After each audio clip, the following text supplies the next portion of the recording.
Welcome to Monk's Temple. I want you to think about the last time you were absolutely certain about something. Not just pretty sure. Absolutely, positively, no doubt in your mind certain. Maybe it was about a person. They are selfish. Maybe it was about yourself. I always fail at this. Maybe it was about the world. Nothing ever works out for me. Do you remember what that certainty felt like in your body? Not in your mind, but in your body. There was probably a tightening somewhere. Your jaw might have clenched. Your shoulders might have crept up toward your ears. Your stomach might have nodded. Certainty feels like holding on to something. It feels like gripping a rope in a fast river. The rope gives you security. It tells you that you won't be swept away. You know where you stand. But here is something you might not have considered. That rope you're gripping so tightly. It's also tethering you to one spot. It's preventing you from flowing with the river. And if the river rises, that rope can become a noose. This is not just a metaphor. This is a psychological truth that Buddhism recognized over 2,000 years ago. The human mind craves certainty the way the body craves food. Certainty feels like safety. When we are certain, the world makes sense. We can predict what will happen. We can protect ourselves from being wrong, because being wrong feels like falling. It feels like the ground disappearing beneath our feet. But what if the ground was never there to begin with? What if you've been floating this whole time, and the only thing tiring you out is the desperate effort to find something solid to stand on? What if the most terrifying feeling in the world, the feeling that you have no ground, is actually the feeling of freedom? Before we go further, I want you to do something simple. Right now, just notice your body. Notice if you're holding any tension. Notice your jaw, your shoulders, your hands. Don't try to change anything. Just notice. This simple act of noticing is the beginning of a different way of living. If this kind of exploration speaks to you, if you want to learn how to navigate this uncertain world with a little more ease and a lot less struggle, please subscribe to Monk's Temple. We turn ancient wisdom into tools you can actually use, starting today.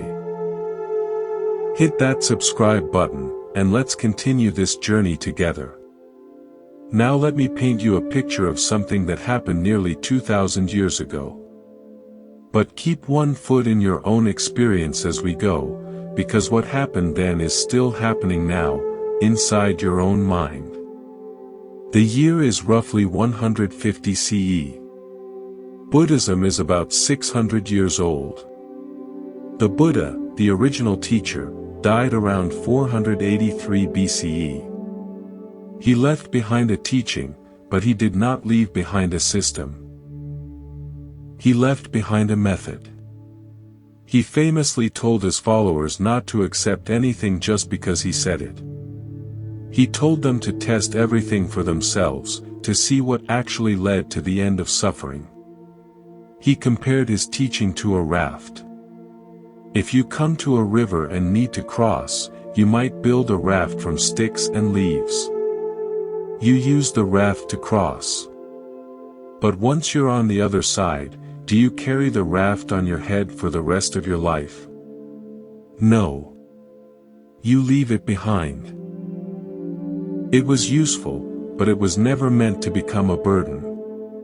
Within a few centuries, the raft had become a burden. Buddhism had split into at least 18 different schools. 18. Each school had its own elaborate philosophy, its own detailed map of reality. One school argued that everything exists, past, present, and future, all at the same time. Another school created exhaustive lists, 82 types of consciousness, 52 mental factors. Other schools debated whether atoms were the ultimate building blocks of reality, or whether consciousness itself was the foundation of everything. They were doing exactly what the Buddha warned against. They were arguing about the wood grain of the raft while the river flowed past them. They were building beautiful, intricate rafts and then deciding to live on them, to decorate them, to defend them as if they were permanent homes. And while they were busy with internal debates, a storm was coming. Hindu philosophers from the Nyaya and Vedanta schools had been watching. They saw the fractures. They saw the vulnerability. And they asked a question so devastating that it threatened to unravel the entire tradition. The Buddha had taught anatta, or no self. He taught that what we call a self is just a collection of constantly changing parts, thoughts, feelings, sensations, perceptions. There is no permanent, unchanging soul inside you. There is just a process, a flow, a river of experience. The Hindu philosophers smiled. If there is no self, they asked, then who gets reborn? If there is no permanent you, what carries the consequences of your actions from one life to the next? If there is no self, who is standing here right now defending this position? Every word you speak, I, me, mine, contradicts your own teaching. You refute yourself with every sentence. Imagine the debate halls of ancient India. These were not quiet academic seminars. These were intellectual gladiatorial arenas. King-sponsored debates between philosophers from different traditions. The winner received royal patronage, wealth, students. The loser could be exiled, silenced, erased. Religions lived or died by these debates. A Buddhist monk stands to defend the no-self doctrine. A Hindu philosopher rises, calm and cutting. If there is no self, then who is defending this position? The audience murmurs.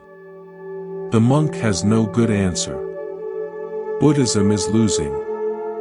Not because its ideas are wrong, but because it is fighting on ground chosen by the enemy. It is trying to defend a position, and the moment you defend a position, you have already lost something essential. This is exactly where you find yourself every day, in 1,000 small ways. Someone challenges you. Your identity feels threatened. Your beliefs feel shaky. And you jump into the arena. You start defending. You gather your arguments. You try to prove you're right. You exhaust yourself trying to hold on to ground that was never solid. But what if there was another way? What if the strongest position is no position at all? This is what one man understood. This is what he showed the world. And this is what we are going to explore together.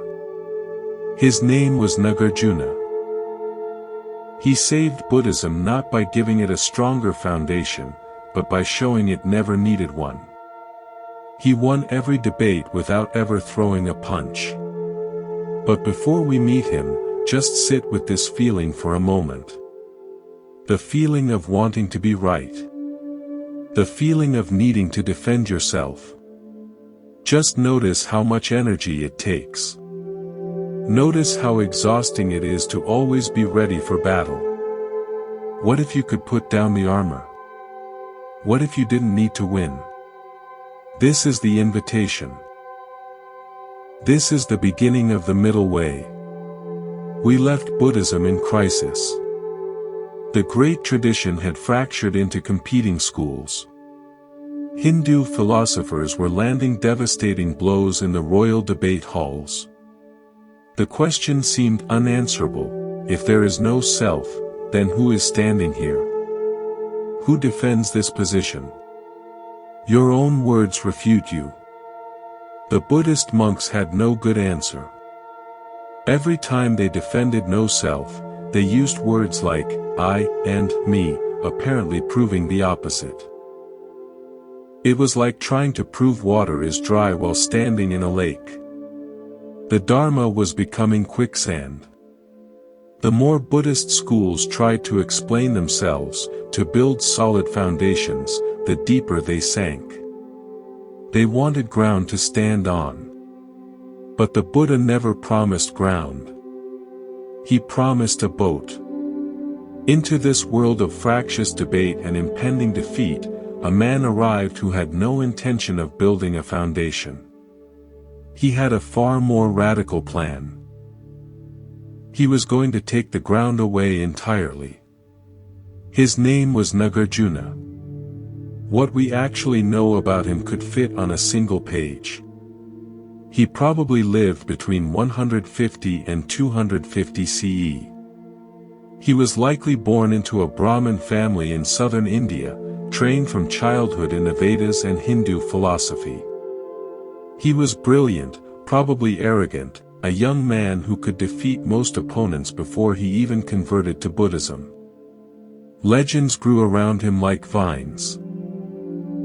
Some say he was an alchemist who lived 600 years. Some say he retrieved the deepest Buddhist teachings from the bottom of the ocean, guarded by serpent kings called Nagas. His name means Naga's tree, suggesting he brought hidden wisdom up from the depths. What is not legend is his impact. His great work, the Mulamadhyamakarika, or Fundamental Verses on the Middle Way, is just 27 chapters, about 450 verses.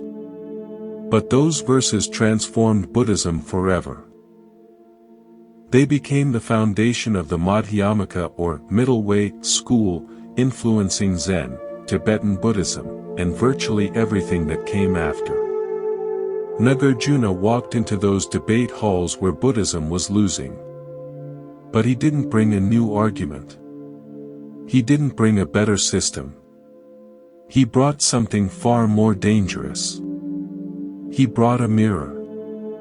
Imagine the scene. Stone pillars rising 3 stories high. Hundreds of scholars watching in tense silence. Oil lamps casting flickering shadows. A Hindu realist stands and presents his argument with perfect confidence.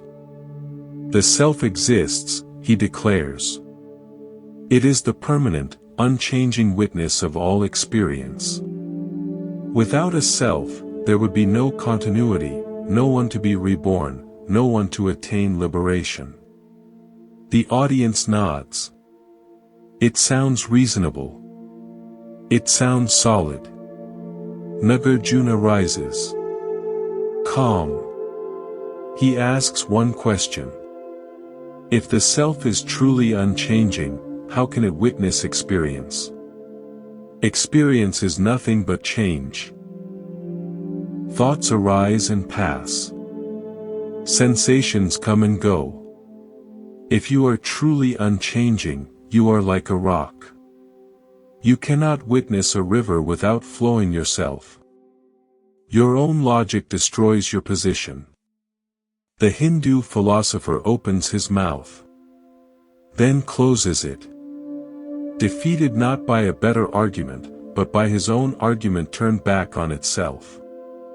Now a Buddhist realist steps forward. An Abhidharma scholar from the Sarvastivada school. He is confident. The dharmas exist, he declares. The ultimate building blocks of reality. They are real, fundamental, with their own intrinsic nature. This is what the Buddha taught. Again Nagarjuna rises. Again calm. Again a simple question. You say these dharmas have their own independent existence. You call this svabhava. But you also say they are causes. They produce effects. Tell me, How can something truly independent cause anything? To cause means to affect something else. To affect something else means to relate. To relate means to depend. If these dharmas are truly independent, they are inert. They cannot act. They cannot produce. Your own position contradicts itself. The Abhidharma scholar stands speechless. Refuted without a single counterclaim. Nagarjuna hasn't asserted anything. He hasn't said dharmas don't exist. He has simply taken the opponent's premises and shown they lead to absurdity. This is his method. Prasanga. Consequentialist reasoning. Like a martial artist who never throws a punch, using the opponent's momentum to throw them off balance. He is a mirror. Opponents see only their own contradictions staring back. Think how different this is from what we normally do. Someone challenges us, we look for a counterargument. We gather evidence. We build a case. We try to prove they are wrong and we are right. We enter their game, fight on their ground. Nagarjuna refuses to enter the game. He doesn't offer an alternative theory. He simply shows that every position, examined closely, dissolves under its own weight. He doesn't need to be right because he isn't claiming anything. He is just pointing. This is the first great lesson. You don't have to defend yourself. You don't have to prove you're right. You don't need an answer to every challenge. Sometimes the most powerful response is simply to reflect the question back, to show that the other person's assumptions aren't as solid as they seem. But Nagarjuna wasn't done. He had saved Buddhism from external enemies, but internal work remained. The Buddhist schools themselves needed dismantling, not because they were wrong, but because they had become attached to their own rightness. They had turned the raft into a fortress. And then there was the most difficult problem. The problem of emptiness itself. If everything is empty, what about that statement? Is emptiness empty? Does Nagarjuna's own philosophy refute itself? His answer to that question is where things get really interesting. Where the floor truly drops away, not just for opponents, but for everyone, including himself. We have watched Nagarjuna enter the debate halls of ancient India and defeat his opponents without ever asserting a single positive claim. Hindu realists fell to his questions. Buddhist Abhidharma scholars found their own logic turned against them. He was undefeated, not because his arguments were stronger, but because he refused to have an argument at all. He simply held up a mirror. But now we come to the hardest question. The question his critics had been saving for last. The question that seemed to trap him in his own logic. If everything is empty, what about emptiness itself? Is emptiness empty? Think about the brilliance of this attack. If Nagarjuna says yes, emptiness is empty, then his whole philosophy is just another convention with no special status. It cannot defeat other philosophies because it has no ultimate standing. If he says no, emptiness is not empty, then he has contradicted himself. He has found one thing with inherent existence, and his whole system collapses. Either way, he loses. This is where Nagarjuna does something so radical it changed Buddhist philosophy forever. His answer appears in a text called the Vigrahavyavartani, or the Dispeller of Disputes. And it is breathtaking in its simplicity. He says, I have no thesis. That's it. I am not asserting that emptiness is true. I am not giving you a new belief. I am simply responding to your claims. You come with assertions about how things exist. I only point out the contradictions in what you already believe. I am not offering a replacement. He compares himself to a doctor. A patient comes with a sickness. The sickness is the belief in inherent existence, the clinging to solid ground. The doctor gives medicine. The medicine is the teaching of emptiness. But once the sickness is cured, you don't keep taking the medicine. You don't turn the medicine into a new sickness. If you cling to emptiness as a new truth, you are just as sick as before. You only changed the name of your poison. This is the deepest insight. Emptiness is not a thing to believe. It is a tool to use. It is a finger pointing at the moon, not the moon itself. In his most famous verse, from the 13th chapter, Nagarjuna writes, "The victorious ones have said that emptiness is the relinquishing of all views. For whomever emptiness is a view, that one has accomplished nothing." Read that again. Emptiness is the relinquishing of all views. It is not a view itself. It is the act of letting go. The moment you turn emptiness into something to believe and defend, you have missed the entire point. You grabbed the snake by the wrong end and got poisoned. This is ultimate groundlessness. He doesn't just remove the ground under everyone else's feet. He removes the ground under his own. He is a trapeze artist who lets go of one bar, flies through the air, and refuses to grab the next.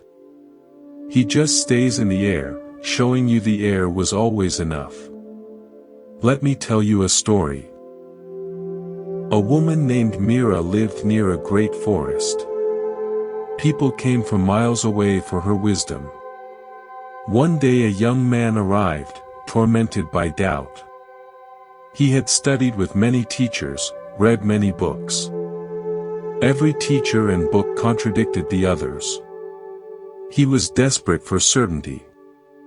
"Mira," he said, "please tell me the truth. What can I hold on to? I am drowning." Mira led him to the forest edge. She pointed to a massive old tree with roots deep in the earth. "Hold on to that tree," she said.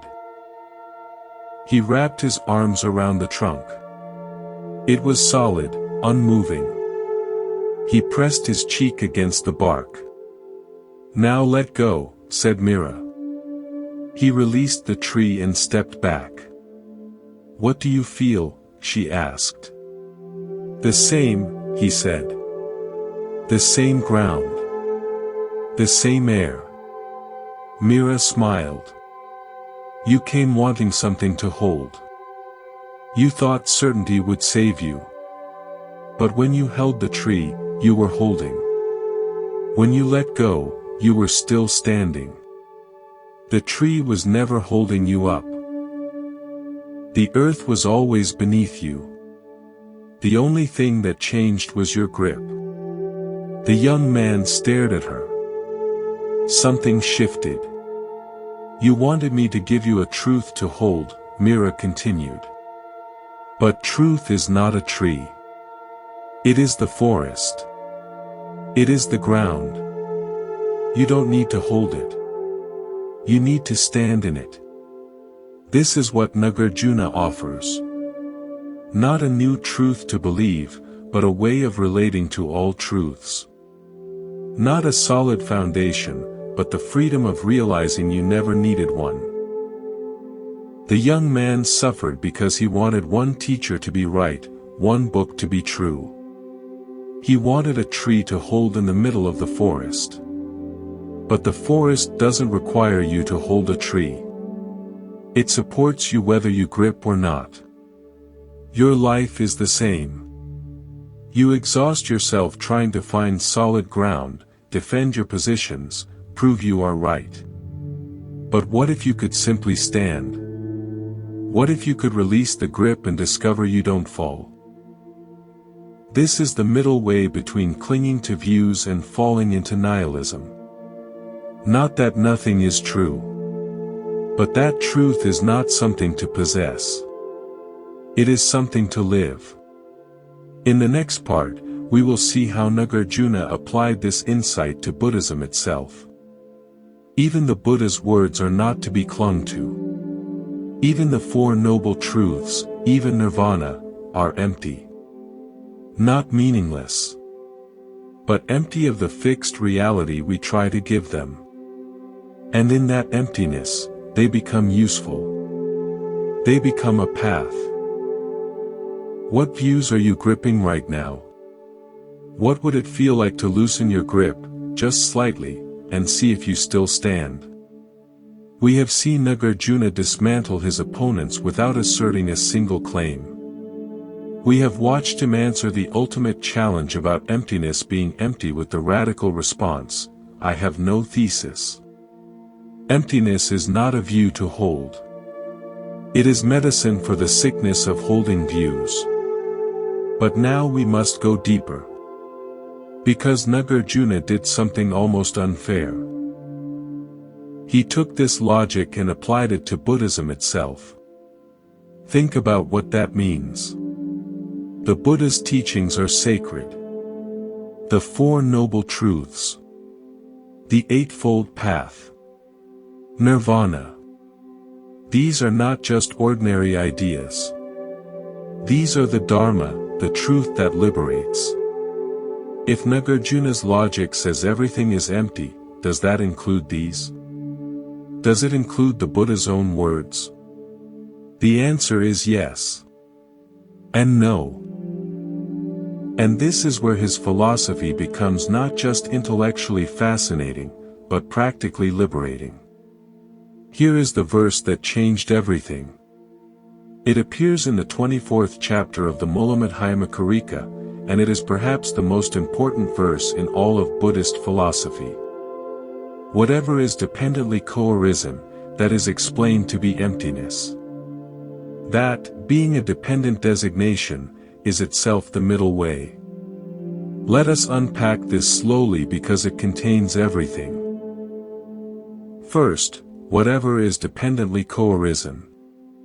This means everything that exists, exists only in relation to other things.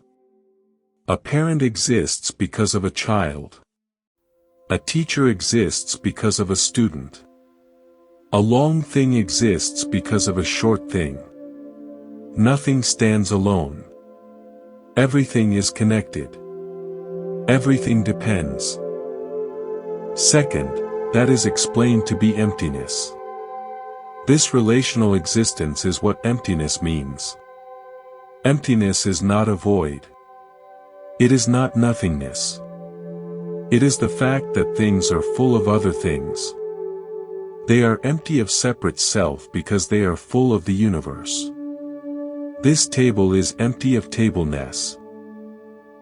It is full of the tree it came from, the forest the tree grew in, the rain that fell on the forest, the sun that shone on the rain, the logger who cut it, the trucker who drove it, the carpenter who built it. It is more connected to everything than it is separate from anything. Third, that, being a dependent designation. The fact that things are empty of self-nature is what allows us to name them, to use them, to interact with them. Because they are not fixed and eternal, they can function. A real, fixed, unchanging table could never be built and could never be used. It would be a metaphysical block, not a useful object. Fourth, is itself the middle way. This is not nihilism where nothing exists. And it is not eternalism where things exist permanently. It is the middle path between existence and non-existence. Things exist, but only conventionally, only relationally, only dependently. Let me tell you a story about a fisherman named Kaido who lived on a small island. Kaido was known as the best fisherman for miles. He could read the currents, predict the weather, find fish where others found only empty water. Young fishermen would come to him, begging to learn his secrets. One day, a young man named Ren approached him. "Please," Ren said, "teach me your wisdom. How do you always know where the fish are?" Kaido looked at him for a long moment. Then he said, "Come with me at dawn tomorrow." They went out before sunrise. The sea was calm, gray, infinite. Kaido rowed in silence for an hour. Then he stopped. He pointed over the side. "Look," he said. Ren peered into the water. He saw nothing but darkness. "I don't see anything," Ren said. "Look longer," said Kaido. Ren stared until his eyes ached. Gradually, he began to notice subtle shifts in color, slight movements in the depths. "I see something," Ren whispered. "But I don't know what it is." Kaido smiled. "That is the first lesson. The fish are not things. They are movements. They are responses to temperature, to current, to light, to the presence of smaller fish, to the phase of the moon, to 1,000 things you cannot see. The fish are not objects you find. They are relationships you perceive. When you try to catch a fish, you are not catching a thing. You are entering a relationship with the entire ocean." Ren was confused. "But I came to learn about fish. Not about the ocean." Kaido laughed gently. "There is no fish without the ocean. There is no ocean without the fish. They exist together. They depend on each other. If you want to understand one, you must understand both. If you want to catch a fish, you must become a student of everything." This is Nagarjuna's point. Everything is like the fish. Nothing exists in isolation. Everything is a dependent designation, a convenient name for a web of relationships. Now apply this to Buddhism itself. The Four Noble Truths are not ultimate realities floating in some metaphysical space. They are teachings that arose dependently. They arose because there was suffering. They arose because the Buddha perceived that suffering and responded to it. They arose in a particular time and place, in a particular culture, using particular words. They are empty of inherent existence. They are dependent designations. Does this make them less true? No. It makes them useful. It makes them medicine. A medicine is not true or false. It is effective or ineffective. It heals or it doesn't. The Four Noble Truths are not propositions to believe. They are a diagnosis and a treatment plan. Here is suffering. Here is its cause. Here is its end. Here is the path. These are not metaphysical claims. They are practical instructions. Nagarjuna saved Buddhism by showing that its strength was never in being right about ultimate reality. Its strength was in being useful for relieving suffering. The Buddha was not a metaphysician. He was a physician. He did not come to give people a better theory. He came to give people a way out of their pain. When Buddhism started building philosophical systems, defending positions, claiming to have the true interpretation, it forgot this. It became just another school of metaphysics, arguing with other schools about who had the correct view.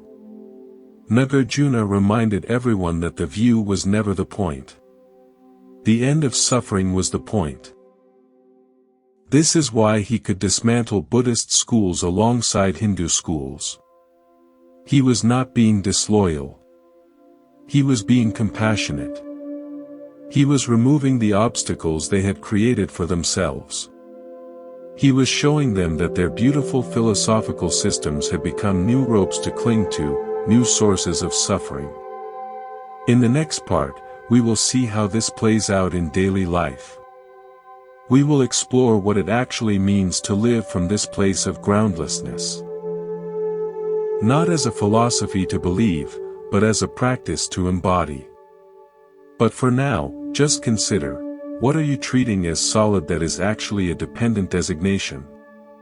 What are you clinging to that is really just a convenient name for a web of relationships? We have arrived at the heart of Nagarjuna's revolution. Everything is dependently arisen. Everything is empty of inherent existence. Even the Buddha's teachings are empty. Not meaningless, but useful. Medicine, not metaphysics. Now we must ask the question that matters most. So what? How does this change how you live tomorrow morning? How does this help when your boss criticizes you, when your partner disappoints you, when anxiety gnaws at your chest at 3 in the morning?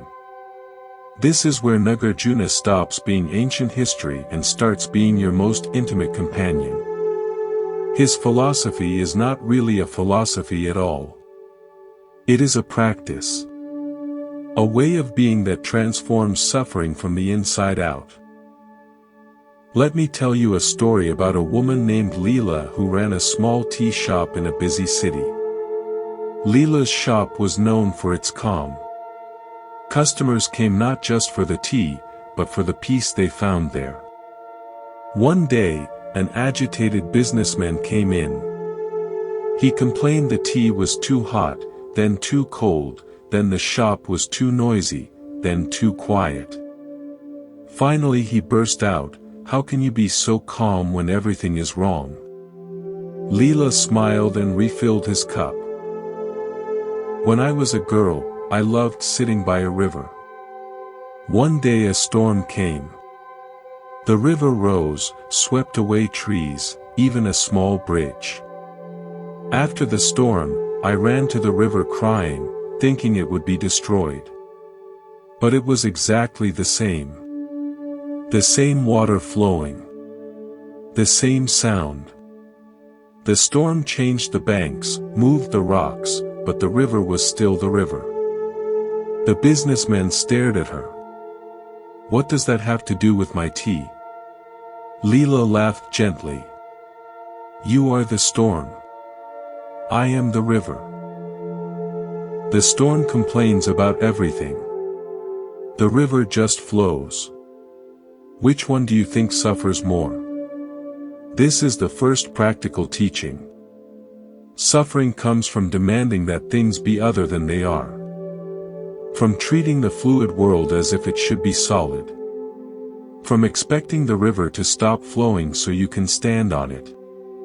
When you are empty of fixed expectations, you flow with what is.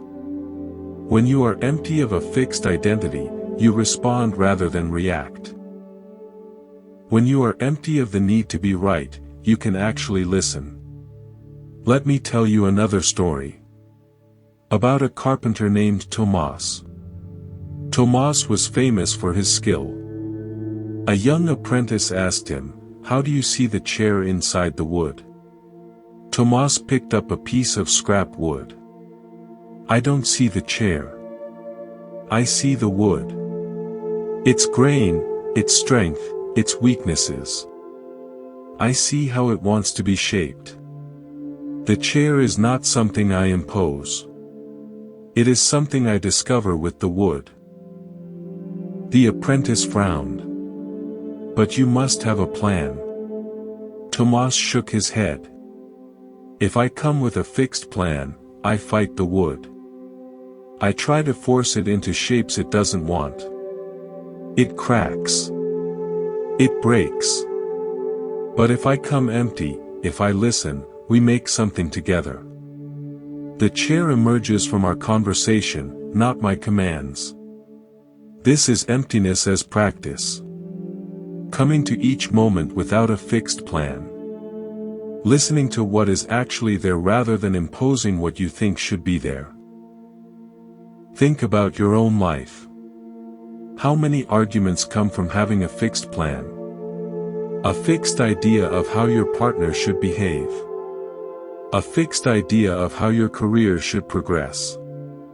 A fixed idea of who you are. When reality deviates, you suffer. The fixed plan is the problem, not the deviation from it. Nagarjuna invites you to put down the fixed plan. Not to stop having preferences, but to hold them lightly. To recognize they are dependent on conditions. To be willing to adjust when conditions change. A river prefers flowing downhill. But when it meets a mountain, it goes around. It doesn't fight. It doesn't complain. It flows around and keeps going. The preference is there, but it is not rigid. It is responsive. Let me tell you about a musician named Sophia. Sophia was a pianist who played flawlessly but without feeling. Audiences admired her but were not moved. She went to an old teacher who had trained generations of great musicians. She played for him. When she finished, he was silent for a long time. Then he said, "You play the notes perfectly. But you do not play the silence between them." Sophia was confused. The silence? The old man nodded. Music is the relationship between notes and silence. Without silence, there is only noise. You are so focused on the notes, so determined to play them correctly, that you have forgotten the silence that gives them meaning. Empty your hands. Let the silence in. Sophia spent a month not practicing. Just sitting with silence. Listening to the spaces between her thoughts. When she returned to the piano, she still played perfectly. But now there was space. There was breath. There was life. This is the final teaching. You are the notes. But you are also the silence. You are the waves. But you are also the ocean. When you identify only with the notes, you grip. You try to control. You fear mistakes. You suffer. When you remember the silence, you relax. You allow. You welcome whatever comes. You are free. Nagarjuna's emptiness is not about destroying the notes. It is about remembering the silence. Not about denying the waves. It is about remembering the ocean. What are you gripping too tightly right now? What would happen if you loosened your grip, just slightly, and let some silence in? We have been exploring Nagarjuna's radical insight. Everything is empty of inherent existence. Everything arises dependently. Even the Buddha's teachings are empty. Not meaningless, but useful. Medicine, not metaphysics. And we have begun to see how this applies to daily life. Coming to each moment without fixed expectations. Listening rather than imposing. Flowing like a river rather than complaining like a storm. Now we must go deeper. Because Nagarjuna did not just transform individual lives. He transformed an entire civilization. His philosophy spread across Asia like water seeping into dry ground, shaping everything it touched. Let me tell you a story about how this happened. It is a story about seeds and soil. Imagine a farmer who has wonderful seeds. The best seeds in the world. He travels to many lands, offering his seeds to the people there. In one land, the soil is rocky. The seeds sprout but cannot put down deep roots. They grow weak and die. In another land, the soil is swampy. The seeds drown. In another, the soil is hard and packed. The seeds cannot even penetrate. The farmer is discouraged. He has the best seeds, but no soil that can receive them. Then he comes to a land with rich, deep, loamy soil. He scatters his seeds.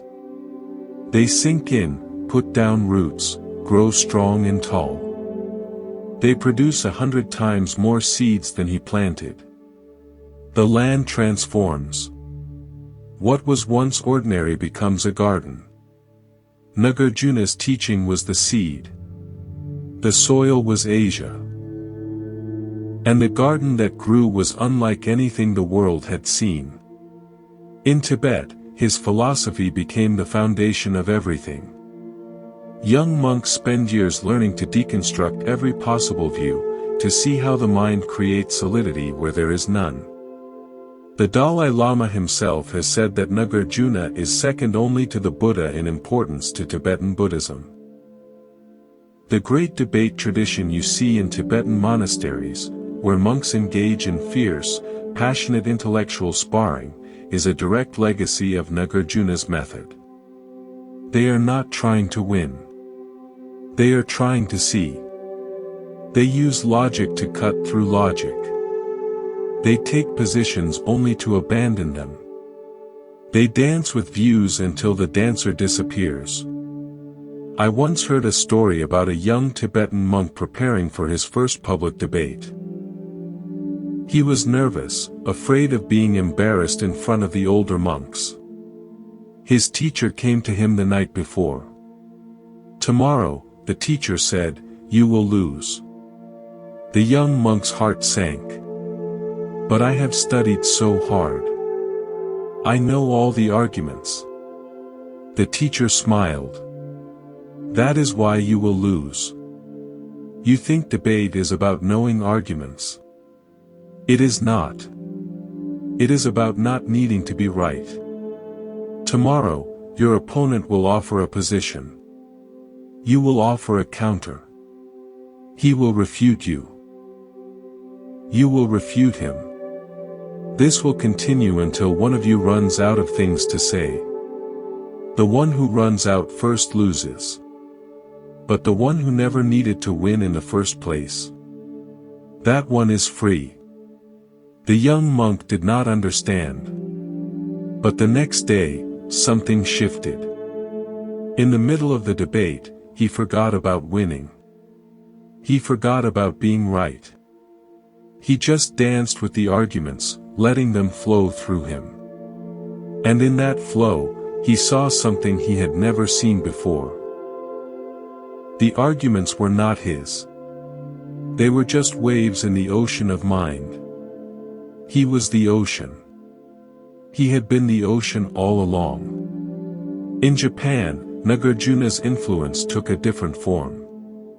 Zen Buddhism is pure Nagarjuna turned into practice. The koans, those impossible questions like, what is the sound of one hand clapping, are designed to do exactly what Nagarjuna did in the debate halls.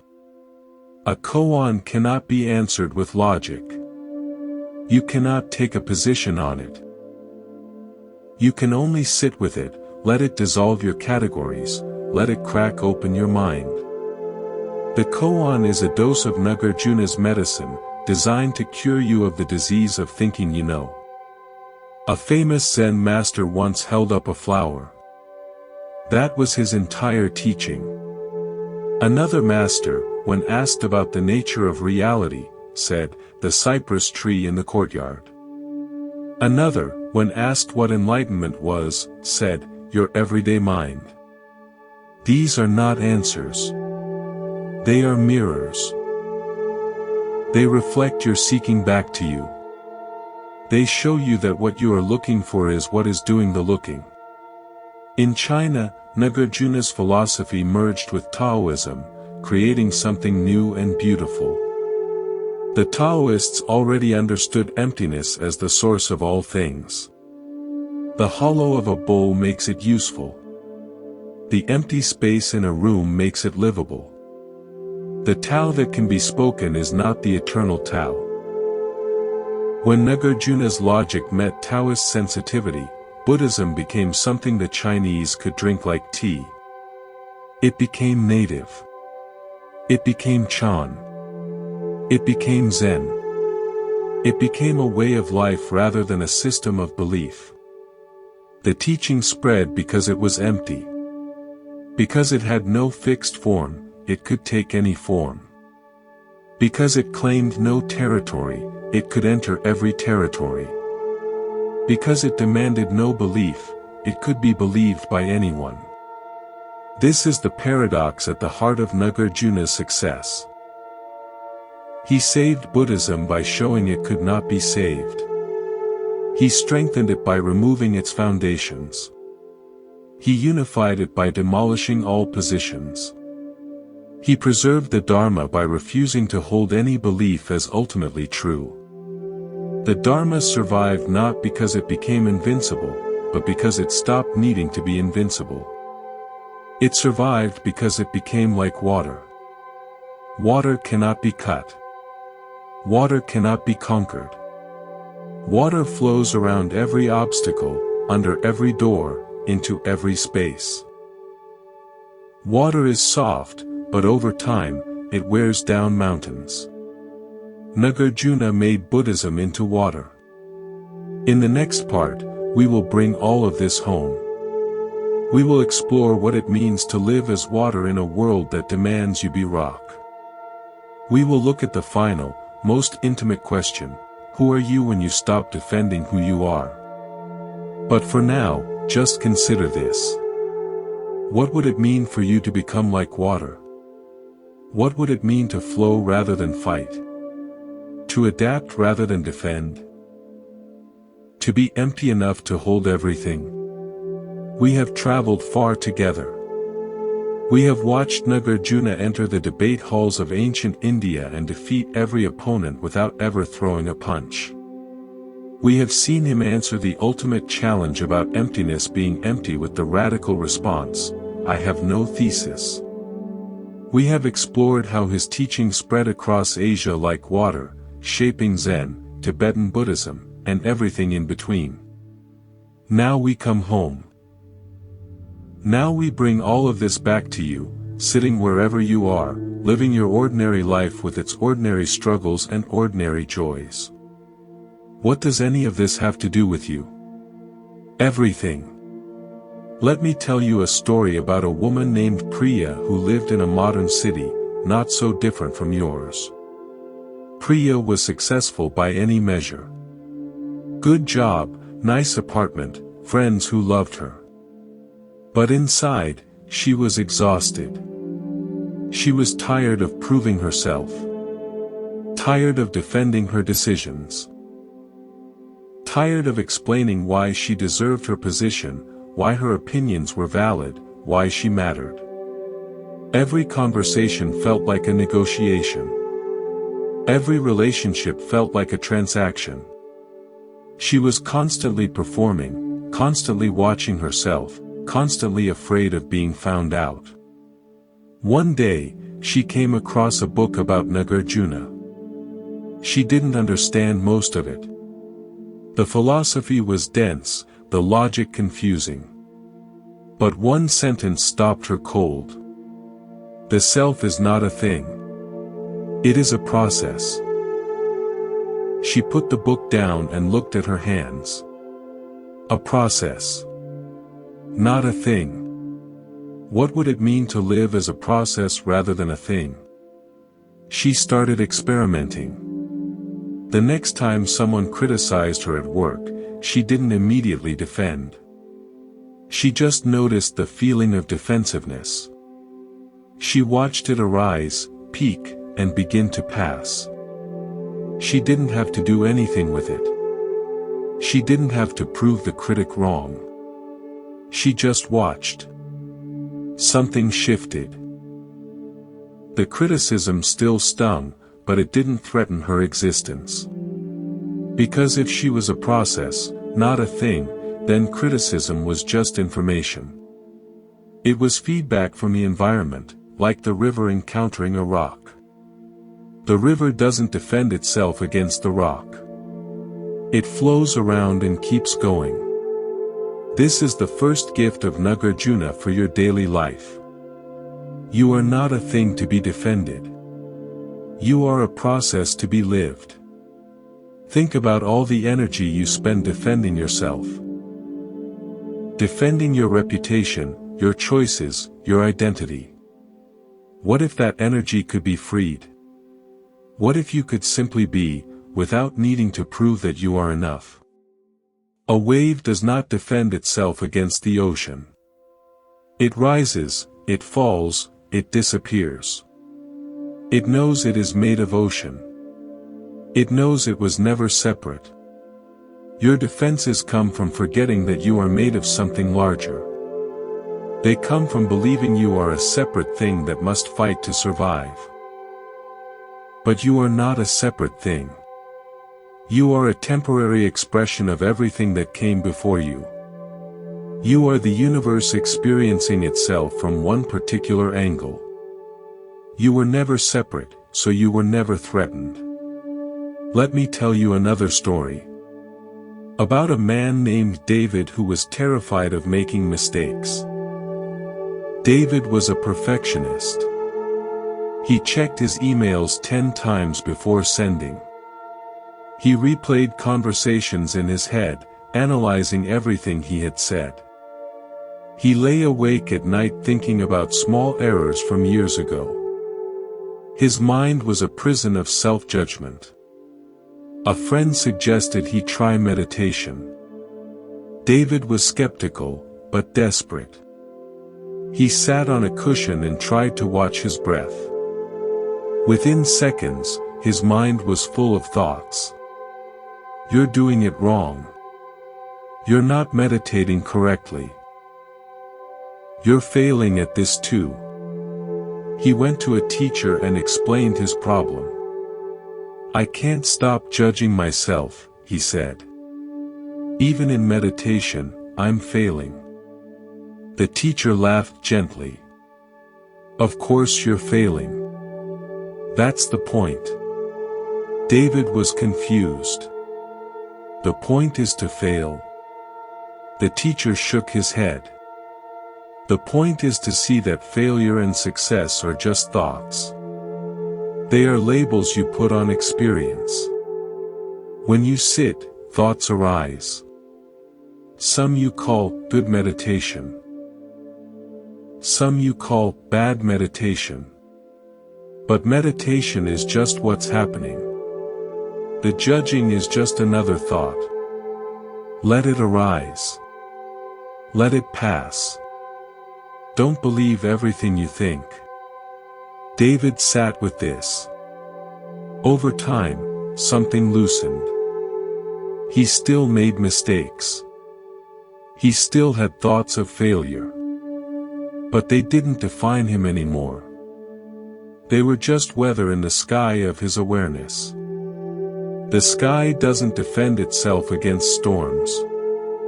It holds them and lets them pass. This is the second gift. You are the sky, not the weather. The thoughts, the feelings, the identities you defend so fiercely. They are just clouds. They come and go. They are not you. When you believe you are the cloud, you fight to keep it from changing. You try to make it permanent.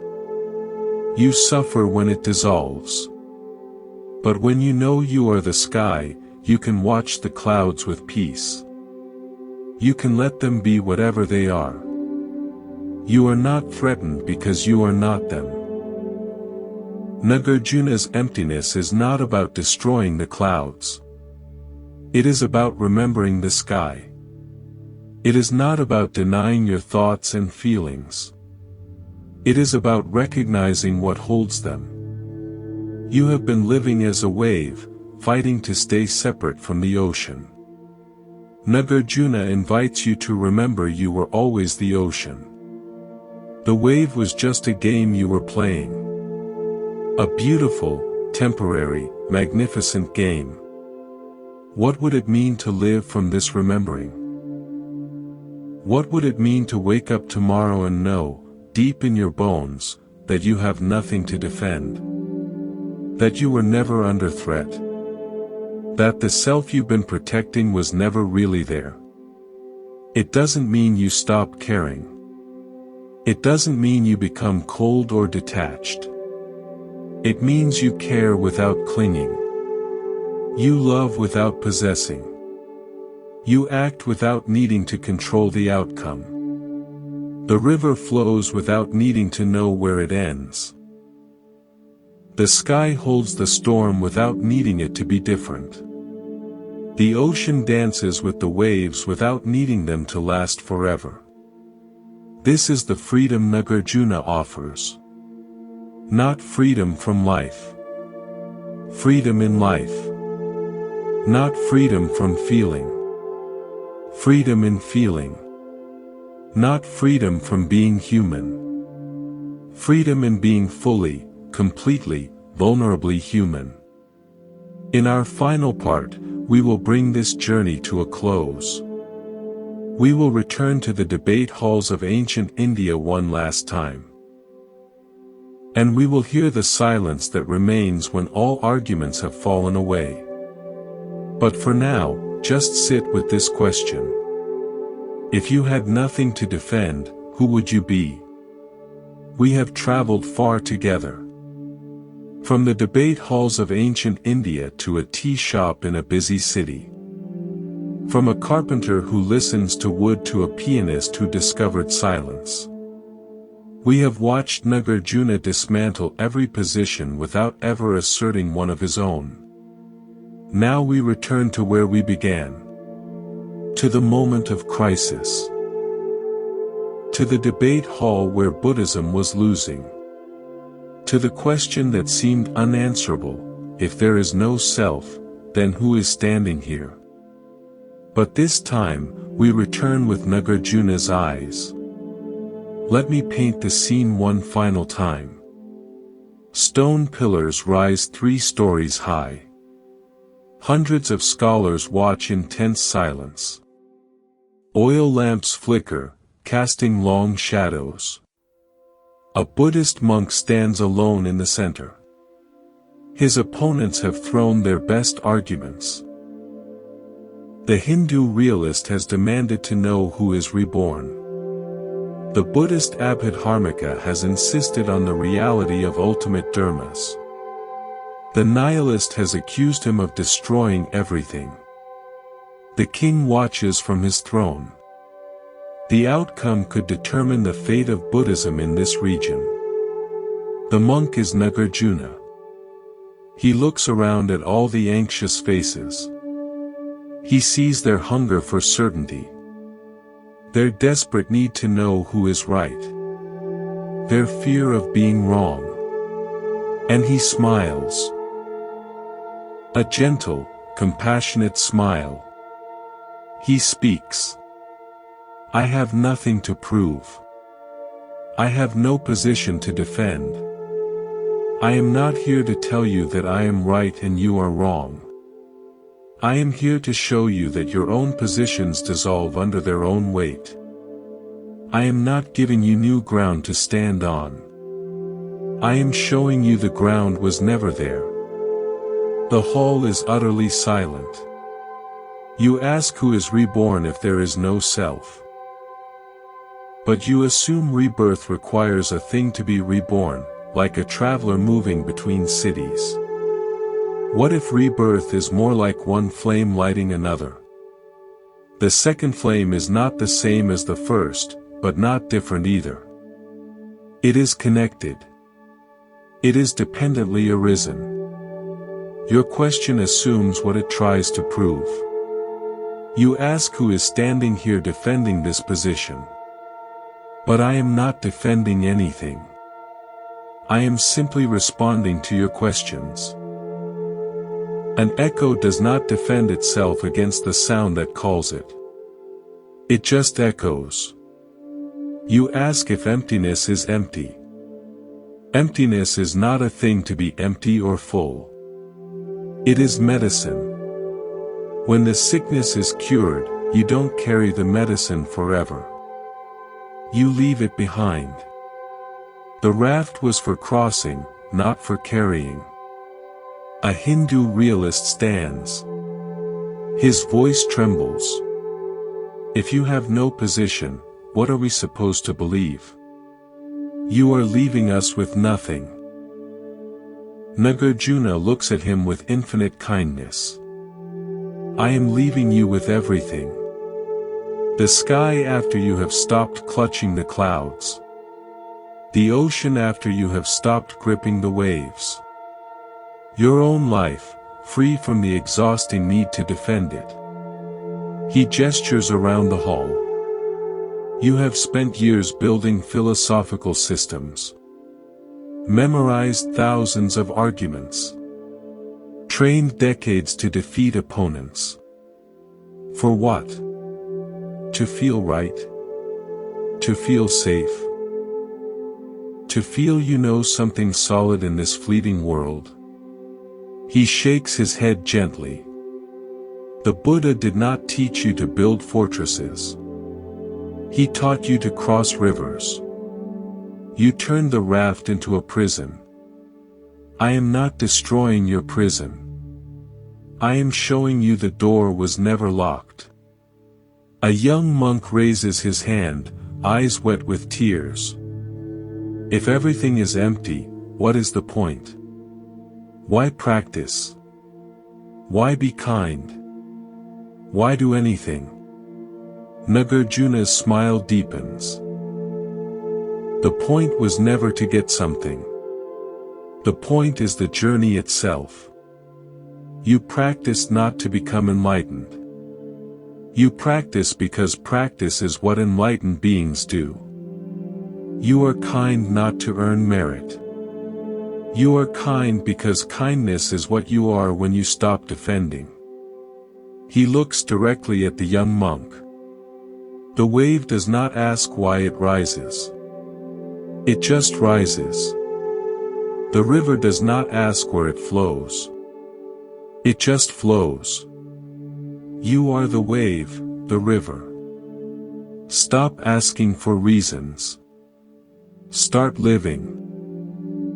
The hall remains silent. Then something begins to shift.